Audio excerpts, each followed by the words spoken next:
Sebagai salah satu daerah yang bakal menerima vaksin COVID-19, saat ini Dinas Kesehatan Prabu Muli telah menyiapkan sejumlah petugasnya untuk proses vaksinasi nantinya. Direncanakan nantinya ada 2.816 dosis vaksin virus corona, namun belum diketahui pasti kapan vaksin tersebut diterima.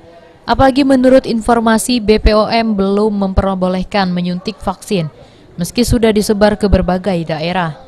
Sebagai kota yang menjadi prioritas mendapat jatah vaksin, Kepala Dinas Kesehatan Prabu Muli berharap warga dapat menerima dan bersedia divaksinasi.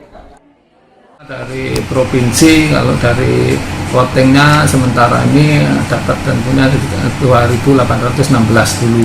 Itu tadi ya, ini di provinsi sudah. Tapi pengambilan itu nanti jelas menunggu instruksi.